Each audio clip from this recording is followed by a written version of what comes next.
Hi, my name is Rod Khleif, and I'm the host of the Lifetime Cash Flow Through Real Estate Investing podcast. And every week I interview multifamily rock stars, and we talk about how they've built incredible wealth for themselves and their families through multifamily properties. So hit the like and subscribe buttons to get notified every Monday when a new episode comes out. Let's get to it.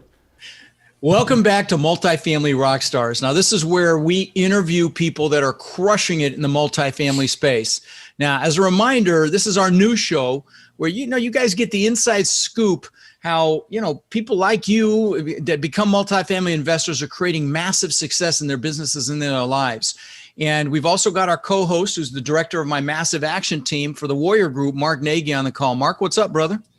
Hey, Rod, not too much. I'm always doing fantastic here, but I'm just super excited to have our guest today. He's got a really interesting background there as well. He's it's interesting. Yeah, in fact, my guest today is Matt Spangenberg, and Matt, he lives in Pennsylvania, and he's been investing in single family, but then he got into multifamily, and in the last couple of years, he's gotten to 83 units.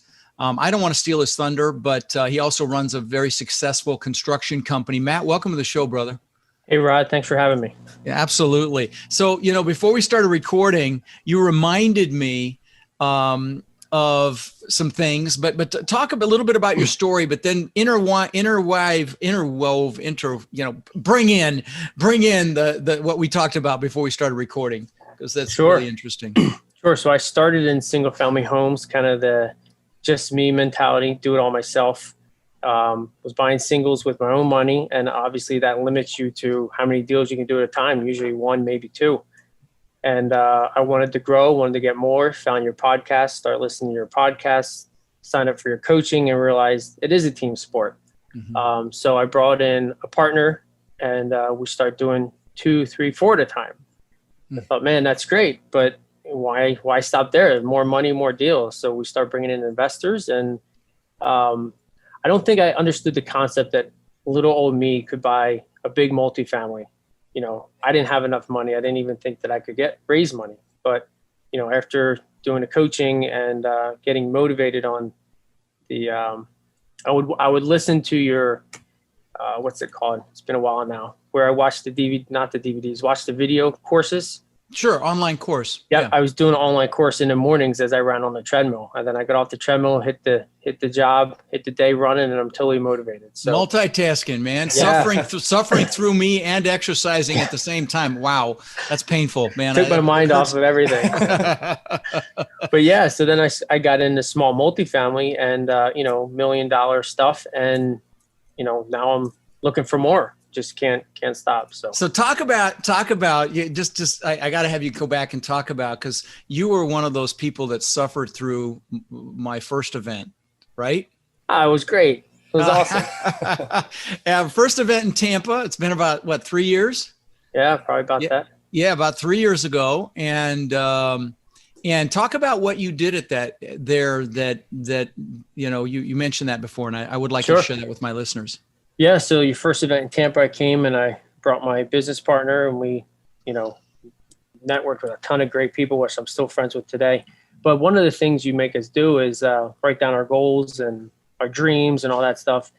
And crazy thing is, one of the other thing I didn't tell you is, for the dreams, your perfect day, imagine your perfect day. And I wrote sitting on my porch, looking out over a creek and, having lots of land and all this stuff.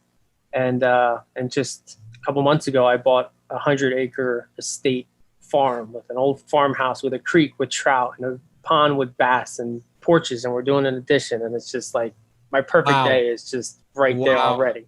That is so cool. Yeah. Just let me interject something. So one of the things we do at my live events, I haven't done that at my live stream because I just don't have the time, is I have someone, write down what their perfect day would be from the minute they get up till they go to bed. Because, when you create that, your brain pulls you into it, as evidenced by you, Matt. I remember you sent me some pictures of your awesome farm that you bought. And but talk about what else what are some of the other things that you manifested. And that farm is totally paid for from my real estate cash flow. Nothing to do with my business, my construction business. It's pure real estate. So if I didn't have real estate, I would be stuck in my other house.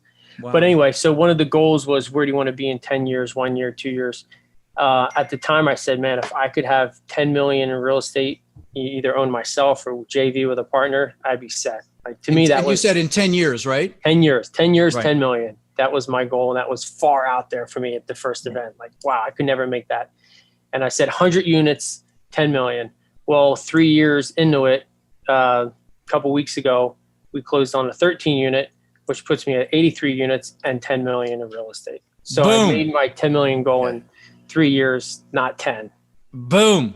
So, Oh, I freaking love that, man. I'm so, I don't want this to sound wrong, but I'm really proud of you, man. I got to tell you, I remember you telling me that you tell the story about driving by those units and hearing me tell you to take freaking action. Tell that story.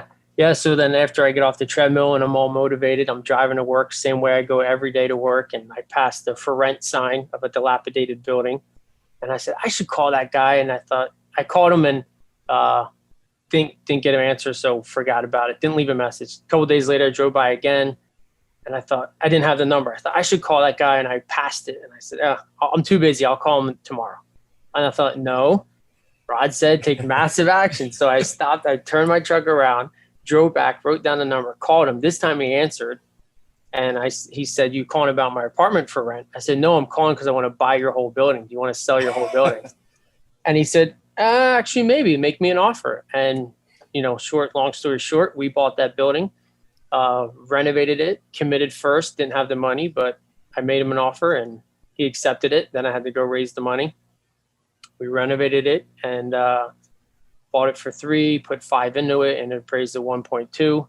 Wow. Got refied every penny back out of it, and it cash flows great, and it's a legacy property to have. Wow. So I want to circle back to something you just said. You said you wrote the contract and you didn't have the money yet, because we get so many analytical people that want to come into this business, but they feel like they have to see everything and have everything figured out before they take action. But the thing those of you, and you know who you are, you're out there listening right now, you know who you are.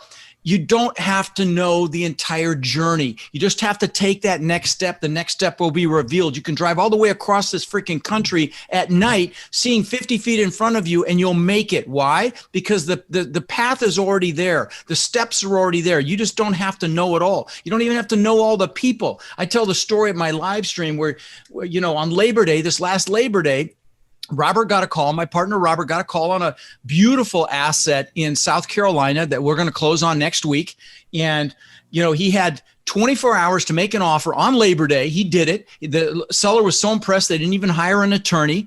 And it's a multi-million-dollar hit. I mean, we're going to make millions on that asset. And it's because, but did we know everybody involved? No. Did we know, how it was going to come together? No. That's the point I'm making. So, please, those of you that are analytical, don't let this hold you back. Now, Matt, I have used you as an example of doing what other people aren't willing to do. And isn't there another example where you researched people that owned units that lived in your town? Give that example as well. I love that one. Yeah. So after we bought that one, I got a list from ListSource of all the property owners who owned them, narrowed it down to people who've owned them for more than 20 years, called a bunch of people, cold called people, went and knocked on a guy's door who owned a property locally. Didn't know what I'd say, but I just knocked on his door and said, hey, you own the address 123 Main Street? He said, yeah. I said, you want to sell? He said, I don't know, maybe come in, let's talk.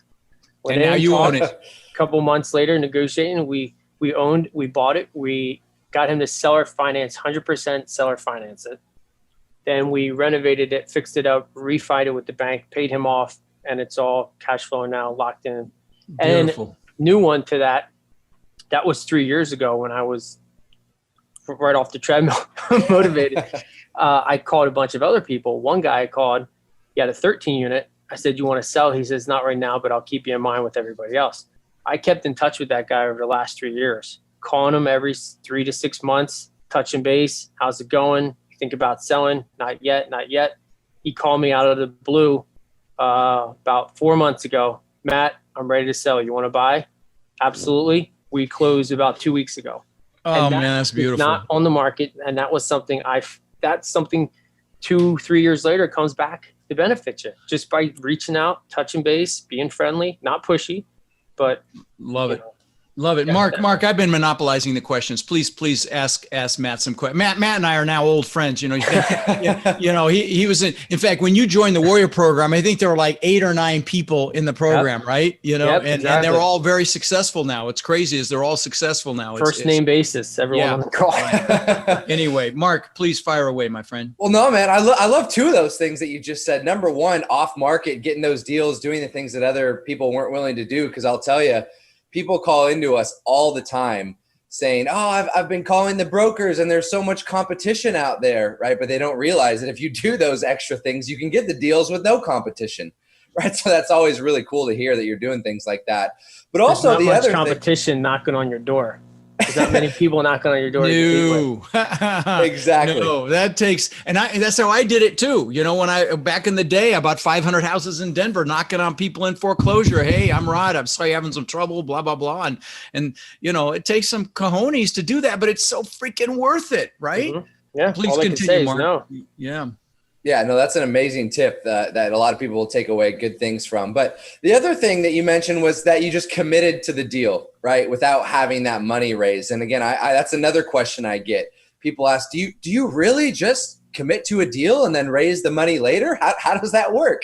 But what was that like mentally for you, that process, doing something like that on one of your early deals? I just knew it was a good deal.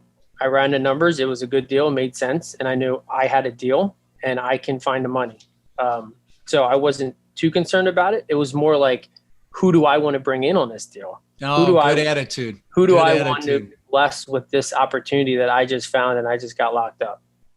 Love it. And that's just a mindset shift, and now let me say this. I do want to say this, guys. I don't want you to think, forget, I'm not going to worry about finding money. You should be doing both at the same time. I don't want you to, think that you're going to wait till you get a deal to find the money. But just the metaphor here is don't wait to take freaking action. Okay. That's the key. That's what I want you to get away from Matt's success here, is that he just takes action, and you don't have to know every piece of every little thing and everybody and have a 3-year relationship and blah, blah, blah. You just need to go do it.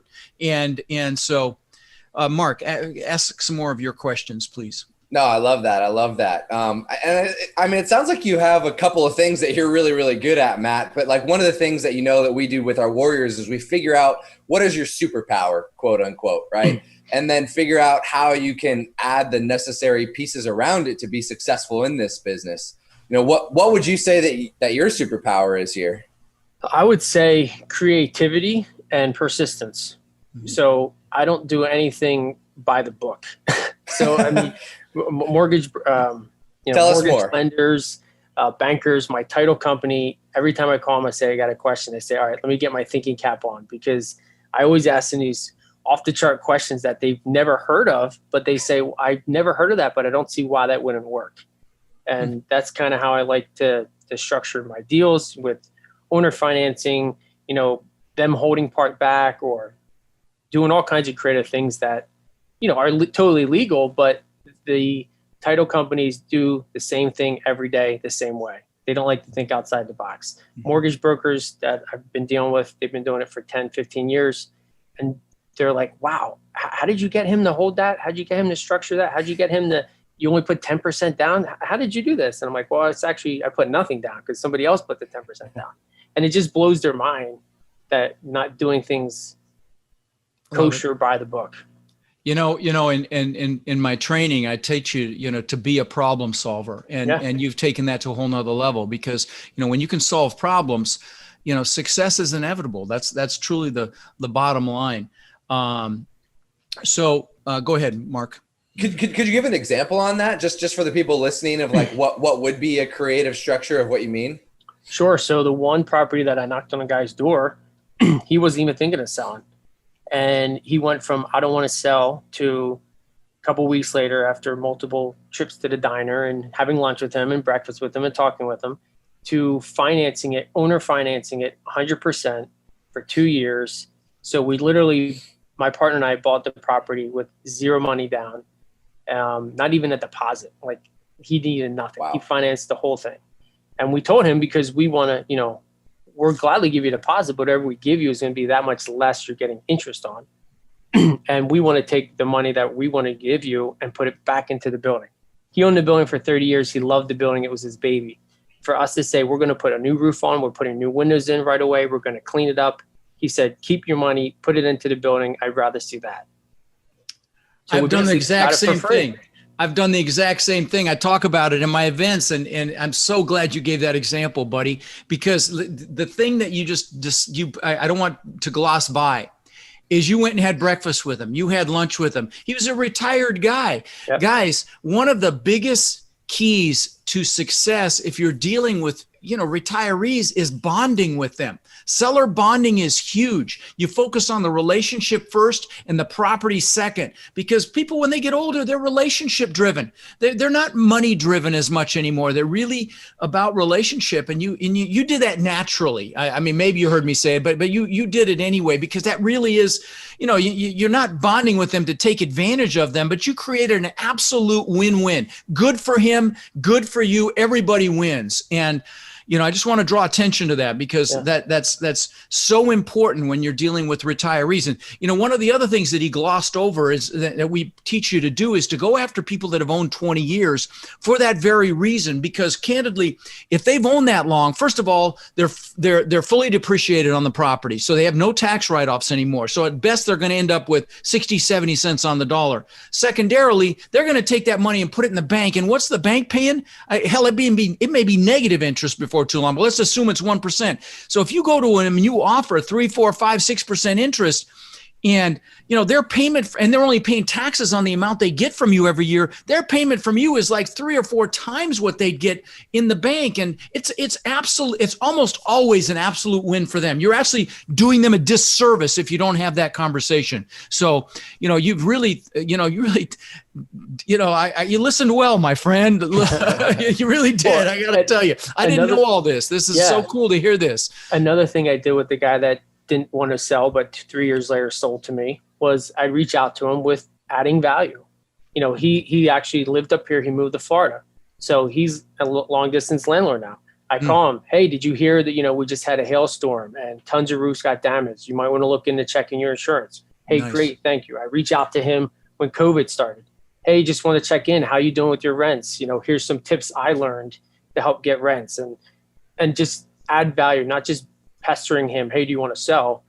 But hey, I want to add some value. Oh, and by the way, if you ever want to sell, let me know.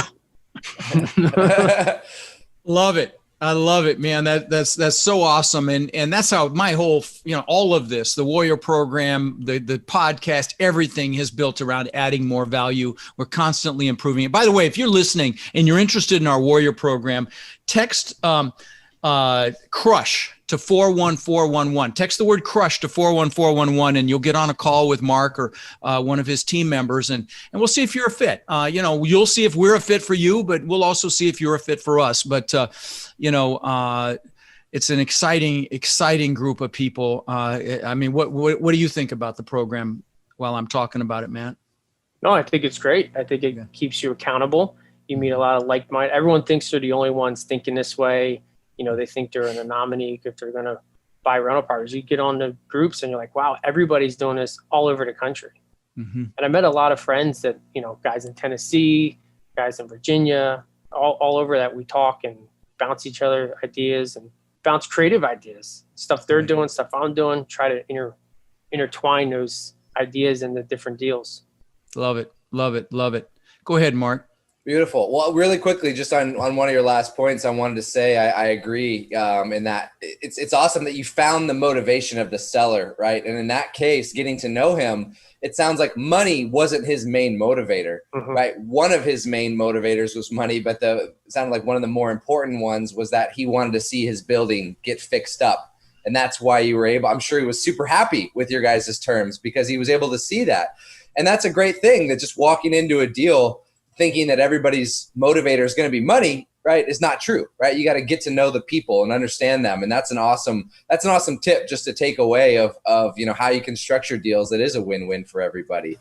But you've touched on a lot of different things, right? Getting to know people, making those phone calls, knocking on doors. But if you had to narrow down, what's the one biggest thing in this business that if you could give to the listeners that would give them the quickest ROI, the quickest return on investment in this business, what do you think it would be?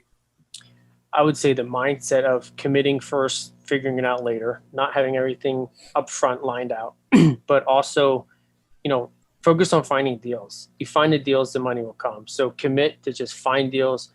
I still get in that position where I'll talk to my partner and say, hey, we're kind of low on funds right now. I'm kind of putting the brakes on the calls, and I saw this building I was going to call, but we don't really have the money right now. That's wrong. Fine, get it under contract, and we will find the money. And that's what I have to tell myself, and that's what I would tell other people. Push through the fear. Push through the fear. Action mitigates the fear anyway. And we all fall back. I fall back into it. We all fall back into fear sometimes. And with all the freaking craziness that's going on right now, we're recording this just before the election, and I won't go down that rabbit hole, but I've got such strong feelings about what's happening right now, and COVID and all that. In fact, Mark, you've got a question. You usually ask a question around that. We'll talk about that. Yeah, man. That's my last question that I like to ask every successful warrior, because obviously you do things that makes you different, right? You're successful in multifamily in some fashion. What do you do personally, right? Whether it's a habit, a ritual, your mentor, whatever that helps you overcome those moments of fear and kind of push through it. What do you like to do? Well, so like that farm I bought, that $1 million estate, I closed in February. COVID came in March, right? And then my great governor of Pennsylvania said everyone has to stay home for 7 weeks because I was deemed non-essential, right? So I have to shut my construction company down. Then they freeze evictions, and I'm worried the rent's coming in. And I'm like, what did I do? I just bought this estate right before COVID. If I would have known COVID was coming, I would have bought it, because it would have been like, well, let's just wait and see.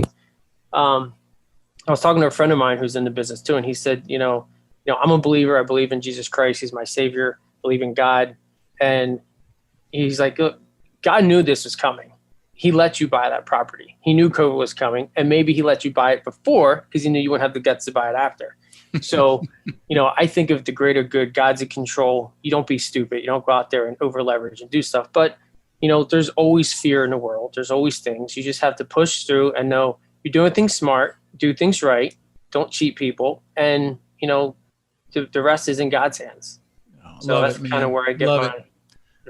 Love it, brother. And you haven't let fear slow you down. You've taken action. And it's so cool for me to see, standing back and see how far you've come. It's just what a gift that is for me. But anyway, one question I want to ask you, Matt, is what's the why? What's the why that's really driving all of this? Talk about that for a minute, because that's such a critical piece of all this.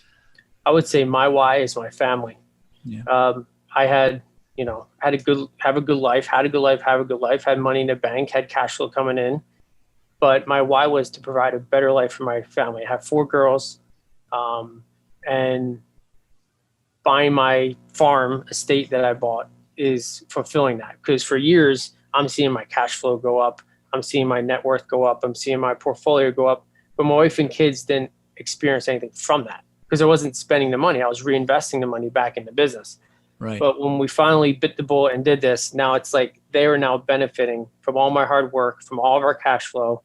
They have an amazing life. They're going to have horses, and they have chickens and ducks, and trails to ride on. And to me, that is the why. You could be a millionaire and your family hates you, or you can spoil them for the right reason and provide a great lifestyle for them.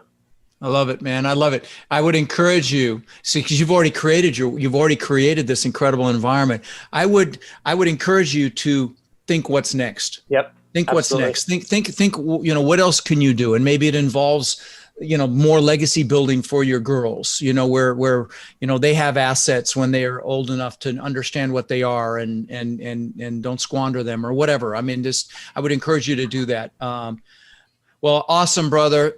You've added some great value today, some great takeaways. I hope you guys were taking notes as it relates to, taking massive action, being a problem solver, doing what other people aren't willing to do. And you can see the result here. And it's just so cool for me to, know where you came into our program and where you are now. It's just such a gift to me. Anyway, thank you, my friend. It's great to see you. Well, thank you, Rod. Seeing you, Matt. Yeah. Nice meeting you, Mark, and thank you guys. Have a great day. All right, Thanks. you too. Rod, I know a lot of our listeners are wanting to take their multifamily investing business to the next level. Now, I know you've been hard at work helping our Warrior students do just that using our ACT methodology, which is awareness, close, and transform. Can you explain to the listeners how they can get our help? You bet. Guys, we've been going nonstop for 3 years, building an amazing community of like-minded people. And our coaching students, which we call our warriors, have had extraordinary results. They've purchased thousands and thousands of units. And last year, we did over 1,000 units with our students. And we're looking to grow this group and take it to the next level. We're looking for people who want to follow a proven framework that's really step by step, and then leverage our systems and network to raise equity, to find and close deals, and to build partnerships nationwide. Now, our warrior community is finding success in any market cycle. So if you're interested in finding out more about how you can become more of our incredible network and take advantage of the incredible opportunities that are coming very soon, apply to work with us at mentorwithrod.com or text CRUSH to 41411. That's mentorwithrod.com or text CRUSH to 41411.